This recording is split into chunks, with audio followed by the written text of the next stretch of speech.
Hi వ్యవసాయ మిత్రులందరికీ నమస్కారం. చెన్నై వెజిటేబుల్ మార్కెట్ అప్డేట్కి స్వాగతం. నాటి స్థానిక వెజిటేబుల్ ధరలు తెలుసుకుపోయే ముందు మన వీడియో చూస్తున్న ప్రతి ఒక్కరూ ఒక లైక్ చేసి మన వీడియోస్కి సపోర్ట్ చేయండి. అలాగే మన వీడియోస్ని షేర్ చేయండి. కొత్త వాళ్ళు ఎవరైనా చూస్తున్నట్లయితే మన వీడియోస్ని సబ్స్క్రైబ్ అయితే చేసుకోండి.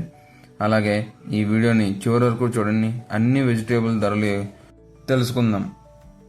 ముందుగా చిక్కుడు కిలో 15 నుంచి 20 రూపాయలు, ఆమ్లా కిలో 140 నుంచి 120 రూపాయలు, బేబీకాన్ కిలో 60 నుంచి 70 రూపాయలు, బీన్స్ కిలో 30 నుంచి 50 రూపాయలు, వైట్ బీన్స్ కిలో 20 నుంచి 30 రూపాయలు, బీట్రూట్ కిలో 15 నుంచి 22 రూపాయలు, కాకరకాయ కిలో 20 నుంచి 45 రూపాయలు, పల్లెం వంకాయ కిలో 10 నుంచి 30 రూపాయలు, దుబ్బ వంకాయ కిలో 25 నుంచి 35 రూపాయలు, గ్రీన్ వంకాయ కిలో 20 నుంచి 30 రూపాయలు, భుజాల వంకాయ 10 నుంచి 15 రూపాయలు, బటర్ బీన్స్ 60 నుంచి 100 రూపాయలు, క్యాబేజ్ 5 నుంచి 10 రూపాయలు, క్యాప్సికమ్ 20 నుంచి 50 రూపాయలు, క్యారెట్ 20 నుంచి 25 రూపాయలు, కాలీఫ్లవర్ 10 నుంచి 15 రూపాయలు, చోచో వంకాయ 18 నుంచి 23 రూపాయలు, గోరుచిక్కుడు 15 నుంచి 25 రూపాయలు, టెంకాయలు 30 నుంచి 50 రూపాయలు, దోసకాయ 30 నుంచి 35 రూపాయలు, స్వీట్ కార్న్ 15 నుంచి 20 రూపాయలు, డబుల్ బీన్స్ 100 నుంచి 120 రూపాయలు, మునక్కాయలు 30 నుంచి 60 రూపాయలు,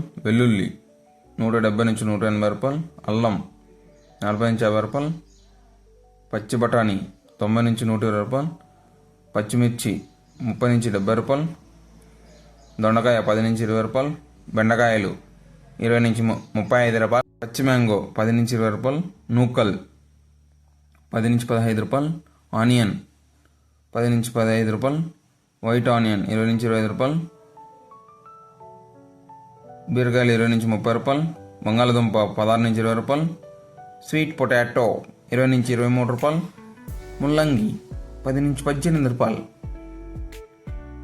పొట్లకాయ 10 నుంచి 25 రూపాయలు, సొరకాయ 20 నుంచి 30 రూపాయలు, టమోటో ఒక బాక్స్ 250 నుంచి 330 రూపాయలు, అరటి పువ్వు 10 నుంచి 12 రూపాయలు, అరటి దుంప 10 నుంచి 15 రూపాయలు, తినే గుమ్మడికాయ 5 నుంచి 8 రూపాయలు, లెమన్ 100 నుంచి 150 రూపాయలు, పుదీనా 50 కట్టల బస్తా 100 నుంచి 150 రూపాయలు, కొత్తిమీర 50 కిలో బస్తా 50 నుంచి 120 రూపాయలు, వరి వంకాయ 10 నుంచి 20 రూపాయలు. అలసందలు 40 రూపాయలు కిలో పలకాయ అండి. రైతులకు ముఖ్య గమనిక, రైతుల యొక్క వెజిటేబుల్ తాజాదనం బట్టి రేట్స్ అనేవి వేరే అవుతుంటాయి. ఇది ముఖ్యంగా రైతులు గమనించగలరు. అలాగే కొన్ని వెజిటేబుల్స్ ధరలైతే సప్లై ఎక్కువ అవడం వల్ల తగ్గిందండి రేట్స్ అనేవి. సో ఇది కూడా గమనించగలరు రైతులు. ప్రస్తుతానికైతే స్వీట్ కార్న్ మరియు దోసకాయలు రేట్స్ అనేవి కొంచెం పర్లేదండి, బాగానే ఉన్నాయి. సో మంచిగా గ్రేడింగ్ చేసి మార్కెట్కి అన్ని మంచి రేట్స్ అనేవి వెళ్తాయి. చివరి వరకు వీడియో చూసినందుకు ధన్యవాదాలు అండి. Thank you.